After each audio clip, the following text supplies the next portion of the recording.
Hello, fellow travelers, and welcome to Virtual Stars Podcast, third season.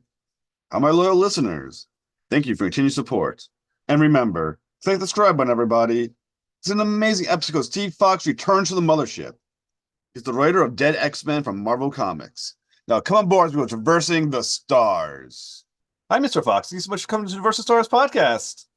Thanks for having me back. It's totally my pleasure to have a returning champion. Thank you so much for doing it. Undefeated. Yes, indeed. You're now the writer of Dark X-Men. Well, I'm now the writer of Dead X-Men. I just finished Dark X-Men. That finished in December. But I think we talked about All Eight Eyes, which was my dark horse, creator owned with Piotr Kowalski, Brad Simpson, and Haas Elhau. For some reason, in my head it popped up for a second. Eight Big Legs. I was like, wait, that's not the right one. Well, I mean, you're not terribly far off. Eight Big Legs, All Eight Eyes. They're both true. For anyone watching the show, I'm a little under the weather, so if my brain's a little foggy, that's my excuse for the entire episode. So wait, so the name of the new title is going to be Dead X-Men? Yeah, so we just finished the Fall of X, which was the fall storyline. Fall is in autumn. Fall of X is in downfall. And during that, I did Dark X-Men with Jonas Scharf and Frank Martin. And that was 5 issues starring Madeline Pryor's X-Men team. Yep. And then starting at the end of January, along with a host of artists, I'll be doing Dead X-Men, which is a 4-issue series. Despite Dark and Dead being similar ways to kick off a title, they're very unrelated, very different tonally.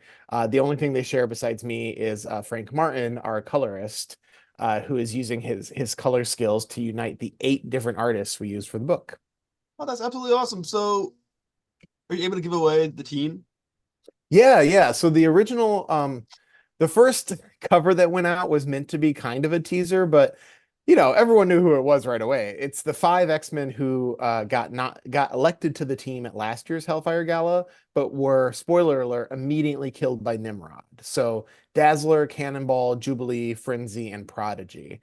And along with the 5 of them, we also have Rachel Summers sort of coordinating the team, serving as its eye in the sky.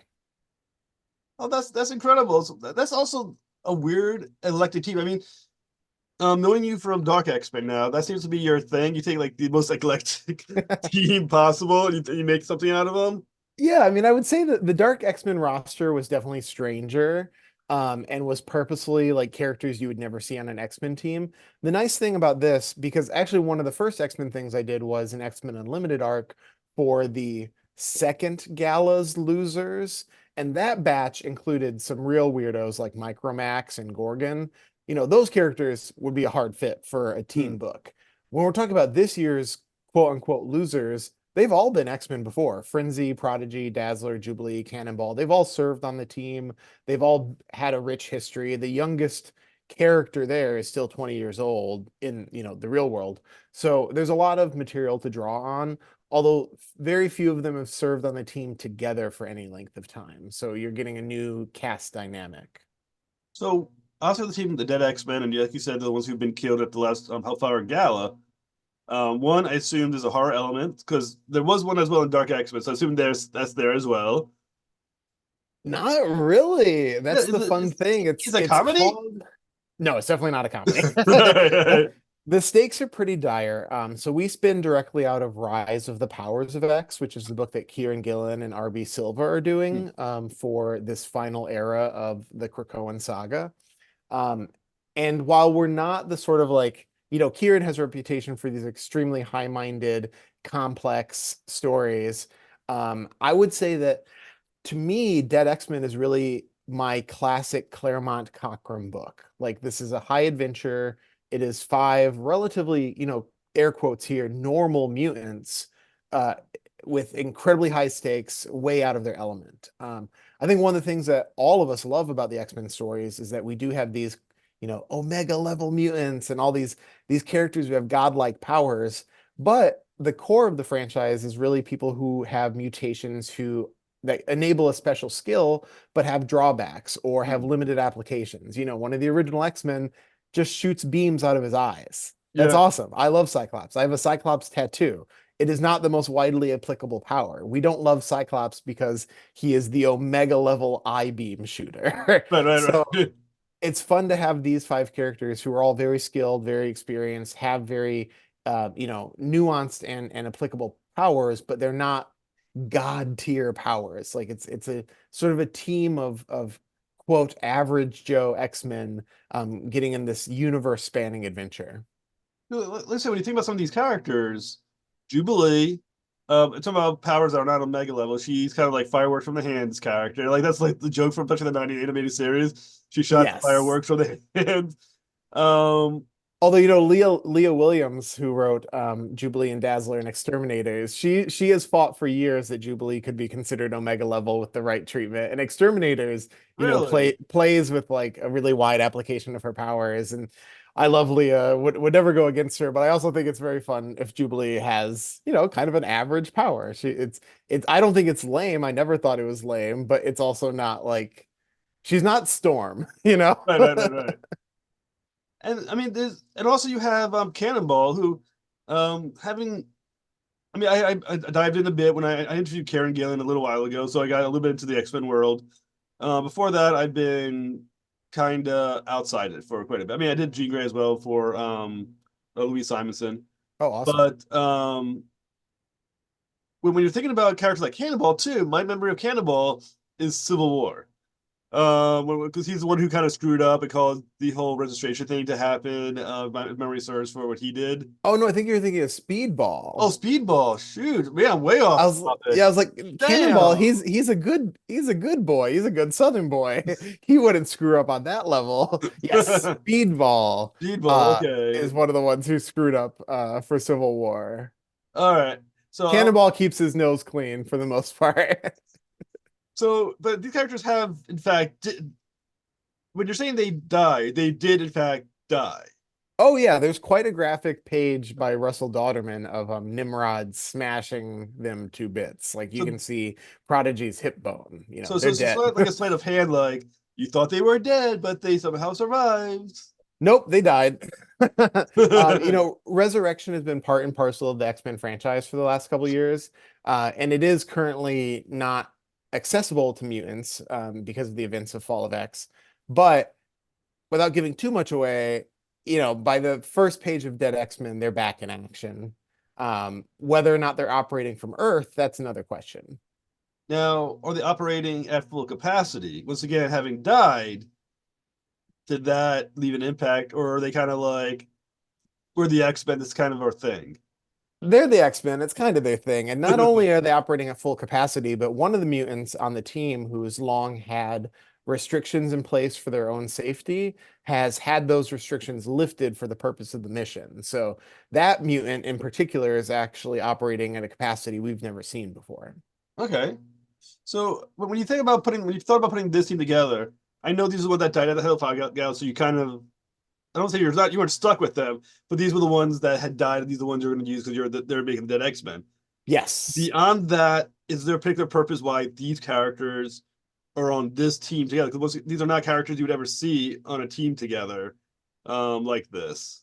Yeah, I mean, these five were the premise of the book when it was brought to me, so I didn't select them the way I did the Dark X-Men cast. On Dark X-Men, the only characters brought to me were Maddie and Havoc, and the rest was up to me. And then Gambit was later assigned, but I was happy about that. Uh, on Dead X-Men, the five came to me. Rachel was my idea because we had talked about characters that would kind of be able to be connective tissue with Kieran's story, and I forget exactly how that developed. Maybe Kieran brought her up first. Maybe I did. I don't know. I just knew like Teenie Howe is one of my best friends. She's done really great work with Betsy Braddock and Rachel Summers over the past couple of years, and neither one of them had big plans for the end of the era. So I gravitated towards using both of them. Betsy is currently appearing in the X-Men Unlimited arc that I'm also co-writing. So getting to work on both of them was a big privilege. But I think while I didn't choose these five or six, if you want to include Rachel, um, what I really enjoyed about them is exactly what I was saying earlier. They're all very classic X-Men. There's not a wild card in the bunch in the sense that like there's not a mutant from Morocco, there's not a brand new character, there's not like someone who Frenzy used to be a villain, but she's been, morally gray for a long time. It's not like someone who was a villain yesterday and is like doing this through gritted teeth. These are all really dedicated, driven mutants who are way out of their depth on this mission, but they're so committed to the cause that they're willing to jump into the unknown, damn the risks. So obviously, Oh, sorry, I have one last thing to yeah. the other fun thing that really developed as I started writing it is that while they've all been X-Men before, I mean, Prodigy technically hasn't, but he's been in enough books. Um, they're usually always there with really main characters. They're on teams with Jean and Scott and Wolverine and other X-Men who are always going to be more famous when they're in the room. So what I found really fun as soon as I sat down to write this was that there was not an automatic A-list character in the bunch, which really allowed these five to step up in ways that they don't normally get to do in other team books. Now the other thing I'll be thinking about is, I mean, a little bit of Jubilee, I guess, Generation X back in the day, but they're none of them are what you would call necessarily leaders of a team either. So Well, how I does would say that kind of Cannonball. Cannonball, if you go back to the original New Mutants, he and Danny Moonstar were definitely kind of the two leadership candidates for a long time, and he often fell naturally into that role. And even Prodigy too, he sort of led his new X-Men squad way back in the day. But you're right, yeah, none of them are, like I said, there's not a Jean or a Scott or a Logan or a Storm on the team. I like it because 4 issues is not a lot of ground, especially when you're dealing with 6 main cast members, a villain, and the premise we're working with. So the fact that there really wasn't a single team leader really helped the squad feel equal, really helped put all the characters on similar footing so that no one's overshadowing anyone else. I've written team books where I can stand back and say, oh, this character kind of got the short end of the stick because there's just only so many pages to work with. I don't feel that way with Dead X-Men. I really think everybody kind of gets an equal share of the pie.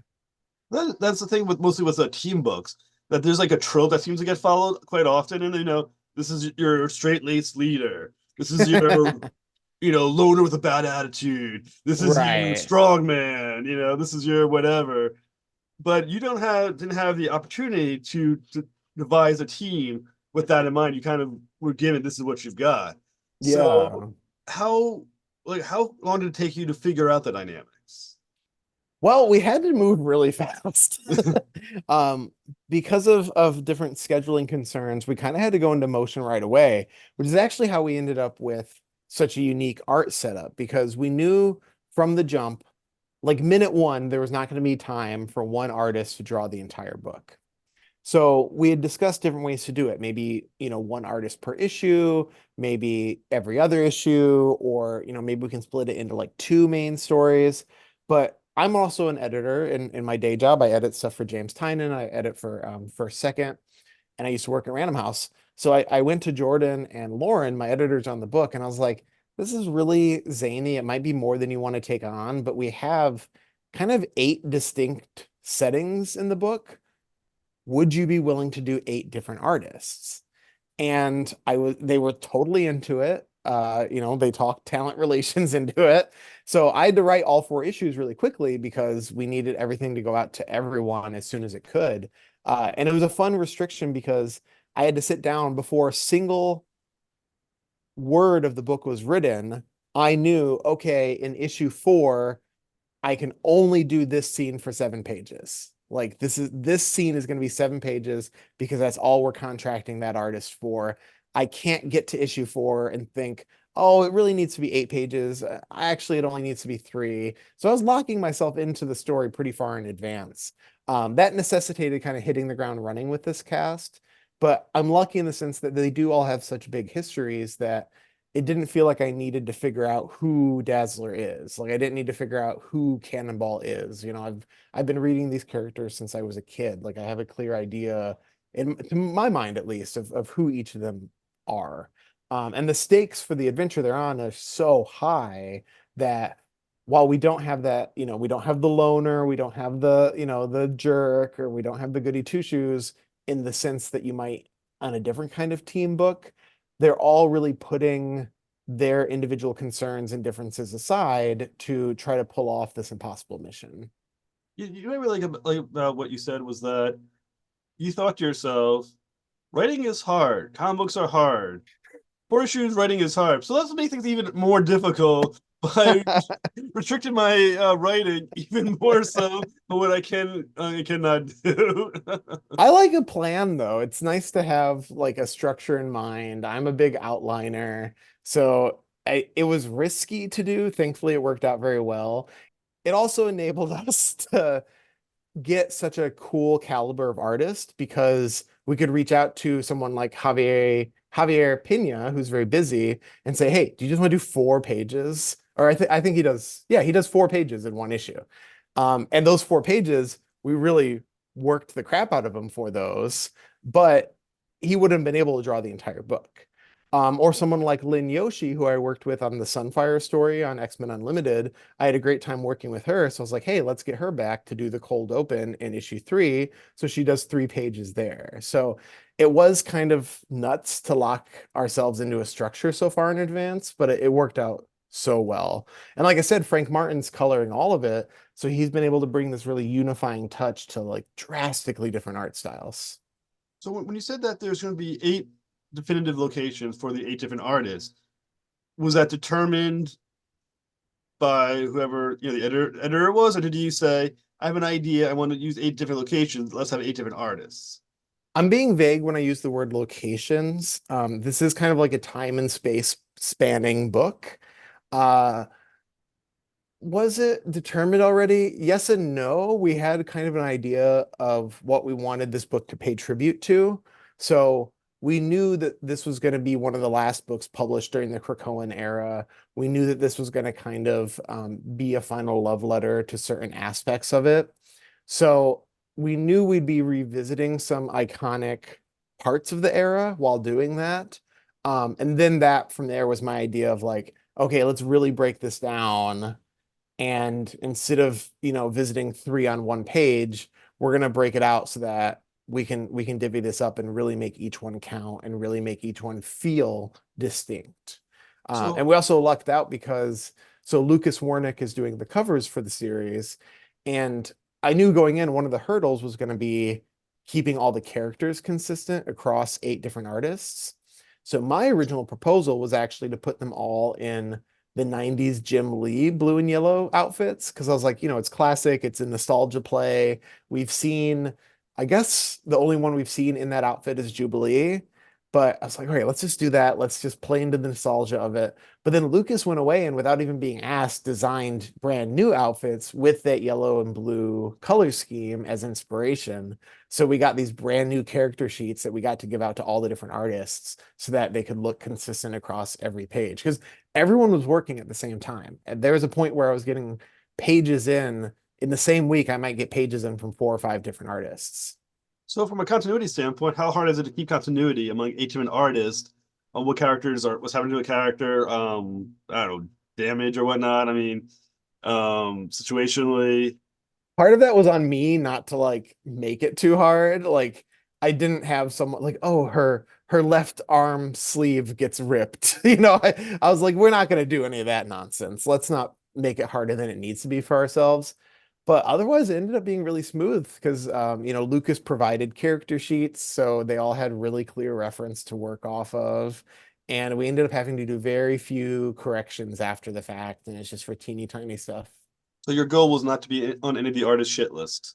Absolutely. Yeah. I mean, the last thing you want to do is come up with a fun project and then make it really annoying for the people who actually have to sit down and spend, days of their lives executing it. Like Javier with the 4 pages, motherfucker. Wait, what happened in the other issue? I gotta erase the whole thing and add an eye patch. God damn it! At least an eye patch you could just draw over in most scenarios. We do have the villain has one missing eye, and so I was so vigilant on every panel of like, is it the right or the left? Is it the right or the left? That's the kind of stuff that you can really trip yourself up with. But thankfully, we made it work. Now this is full script you're working on, right? Or is it Marvel style? Oh, I work full script on everything. I've never done something Marvel style. It's not that common these days. I try to be really collaborative with my artists, though. If someone comes back saying, I think this thing that you scripted as 5 panels would look way better as 7, or I think I can do it in 3. I'm always open for stuff like that.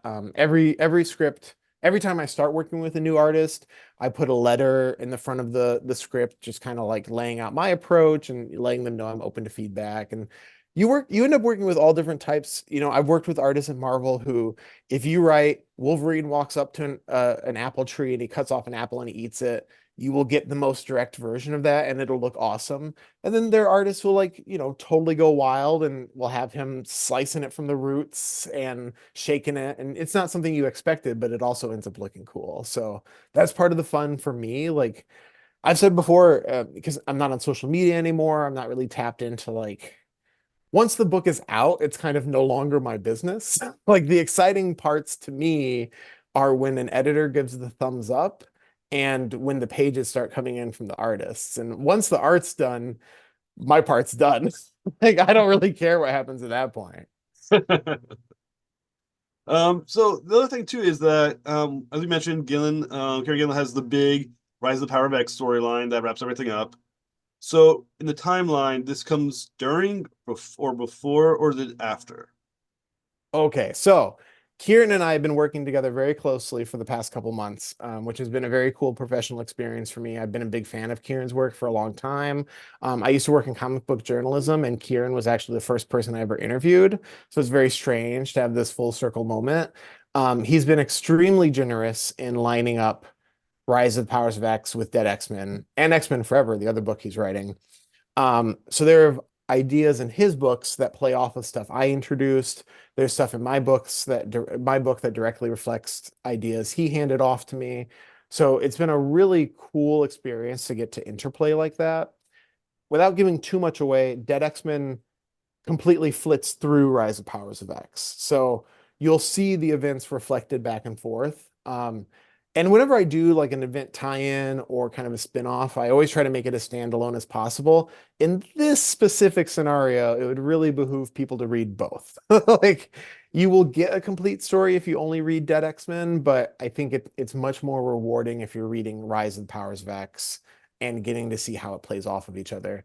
But if you think of it as like Rise of the Powers of X is like the big blockbuster, um, uh, you know, epic that's ending all of this, Dead X-Men is kind of the very human, zoomed in story playing alongside of it at times. Now, I'm gonna throw some spoiler questions at you. Feel free to dance around them. Okay. They hit you with them anyway. When you had this 4-issue series, is a 4-issue miniseries that builds into something larger, or does it cut off at 4? It ends at 4. I mean, I think at this point we can be pretty candid that the Krakoan era is coming to an end. It's public knowledge that Tom Brevoort's office is coming in and starting a new era of X-Men. So all the stories that me and my peers have been telling for a couple of years and they were telling before I joined, we're all building towards our finale right now. So Dead X-Men, 4 issues, then we wrap it up and we're passing the baton. How specific to the plot is the fact that they are the dead X-Men? It's not. I didn't decide the title. We considered other titles. We sales went with that because they're the 5 X-Men who died during the gala, and they think they can sell a book called Dead X-Men, and that's awesome. I hope they can. But ultimately, it has very little relevance to the plot. They were never called the Dead X-Men in the book. They are X-Men. So going back to the Dark X-Men that you made, you also ended that one on a bit of a cliffhanger as well.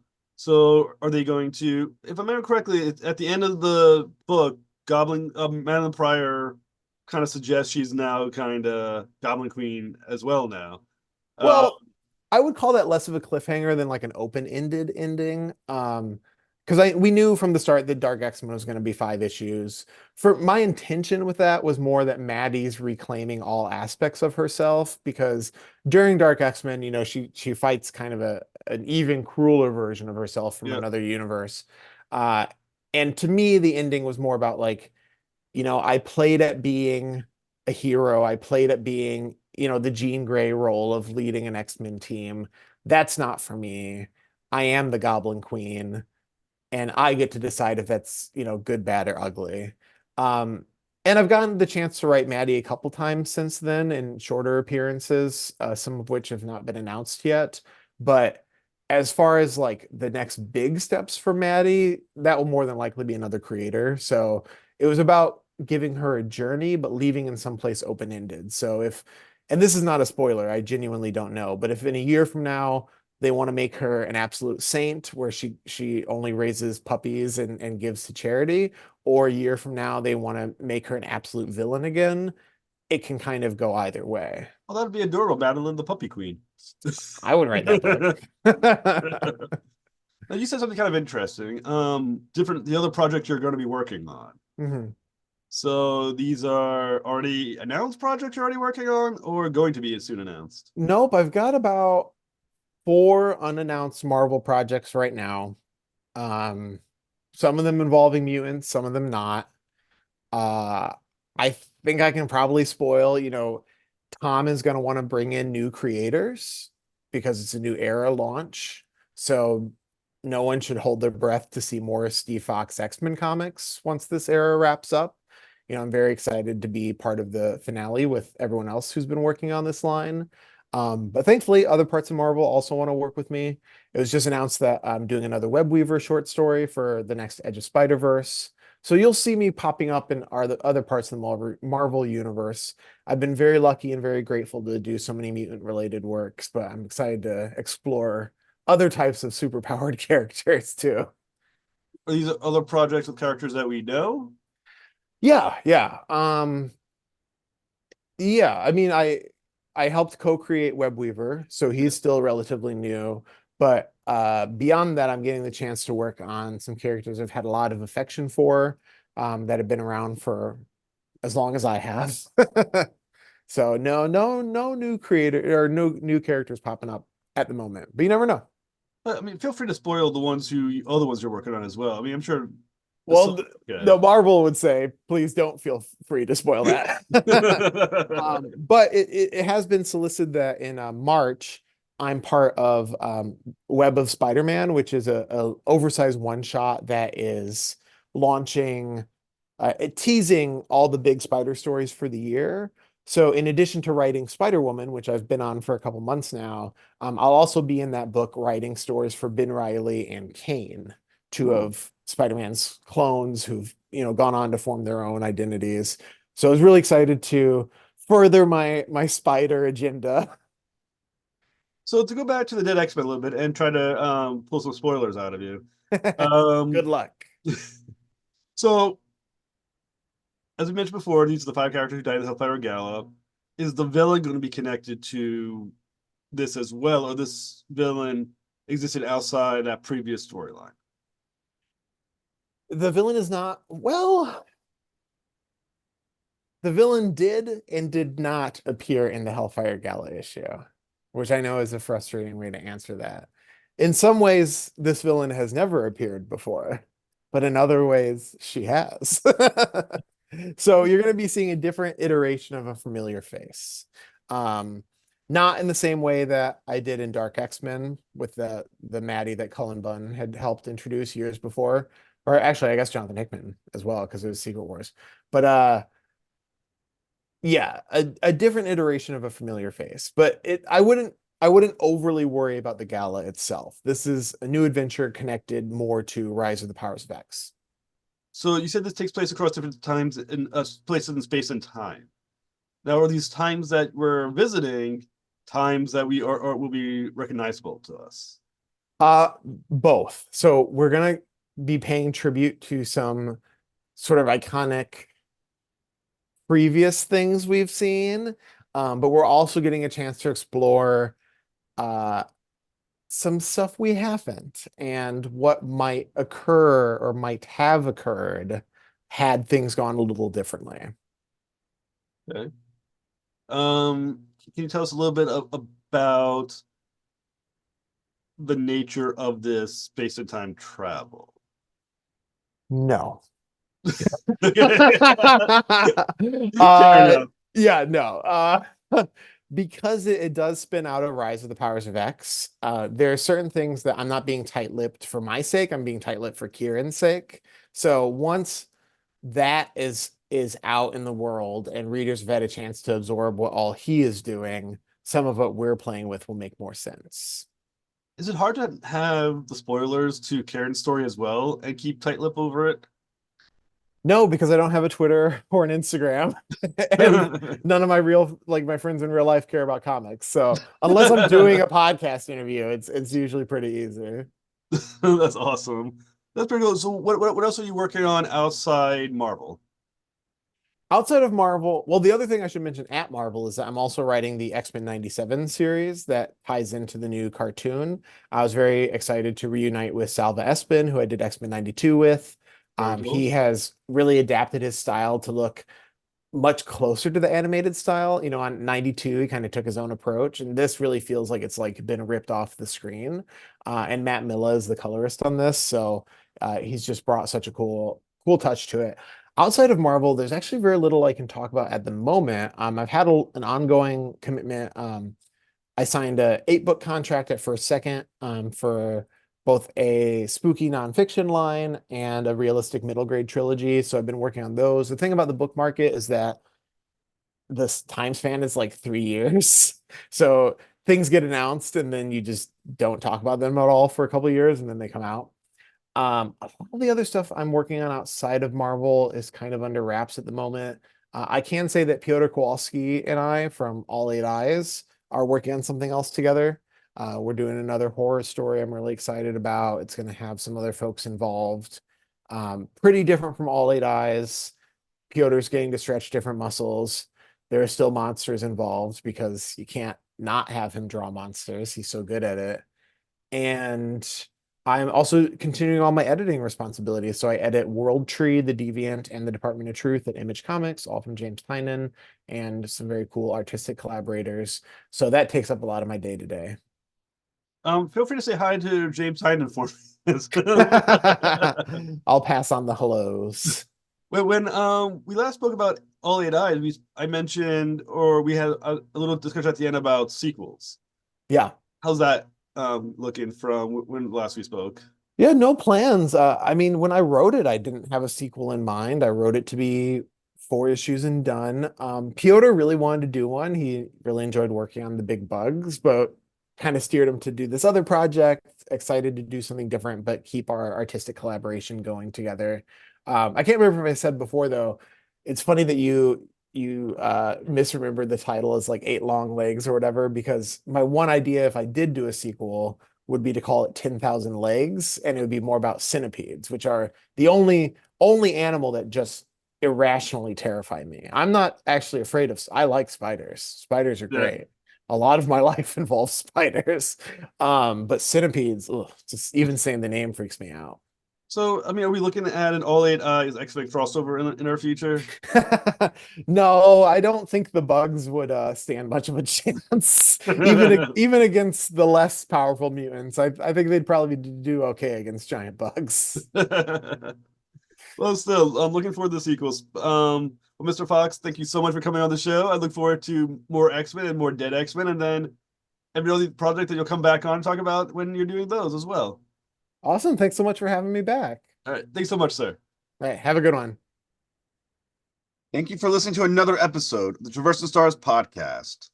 Please help me battle the algorithms by liking and subscribing. Be sure to return for the next episode when John Billingsley from Star Trek Enterprise boards the mothership.